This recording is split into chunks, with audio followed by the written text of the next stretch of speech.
Dylan the Dragon and the Playground Ride.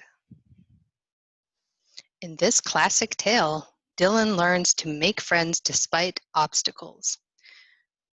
And when the happily ever after arrives, both the dragon and reader have learned a thing or two about relationships. Dylan the young blue dragon lived deep in the Rockstone Mountains of Scotland. Every day the young, playful dragon woke up early in the morning and flew around the mountains and valleys looking for something to do. When he was hungry, he would go home to his cave where Mummy Dragon would have hot soup ready for his dinner. "Wash your hands and get ready for tea. I've made your favorite today, darling. Pea and toad soup," said Mummy Dragon. Dylan sighed. Thank you, Mum," he said sadly. "Whatever is the matter, son? Every day you come back home happily for your tea, but today you look so sad," inquired Mummy Dragon.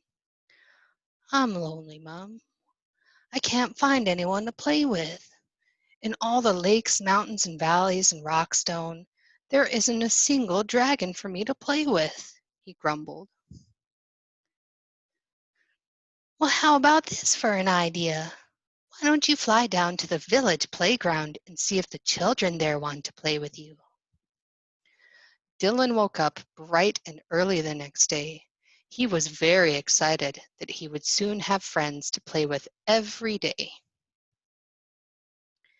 He put on his baseball cap and school tie and flew past the valleys and mountains until he reached the little village of Falkirk. He glided down to a passerby to ask for directions to the children's playground. That, that way," pointed the quivering man. "Oh, he must be cold," thought Dylan. After all, humans don't breathe fire like dragons, so they must find it very difficult to keep warm. Not long after, Dylan the dragon came in for a swift landing in the center of the playground. The playground was filled with smart young children in bright red and gray uniforms with their school ties. Dylan tugged at his tie and cleared his throat. He felt very well dressed for the occasion. He was about to open his mouth to introduce himself when suddenly he heard, "Arr, run, it's a dragon! He's going to burn us alive!"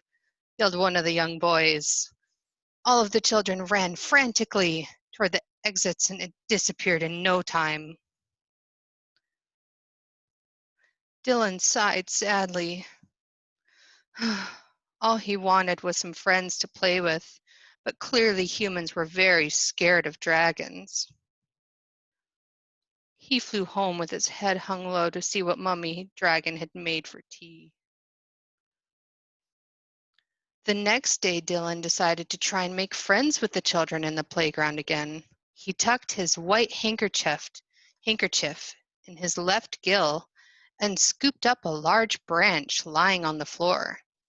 He made it into a white surrender flag. He crossed his claws and hoped the children would give him another chance.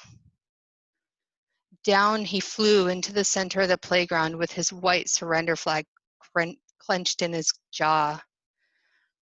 "I just want to play and be friends," he said softly. "But how will you play with us?" shouted one of the girls. "You're too big for our swings and slides. You won't fit in our roundabout." "Well, why don't you all take a ride to the valleys and mountains of the Rockstone?"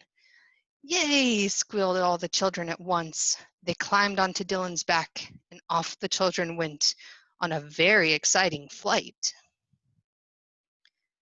From that day, Dylan and the playground children were friends, and every day Dylan the dragon would take the children on the best playground ride ever. The end.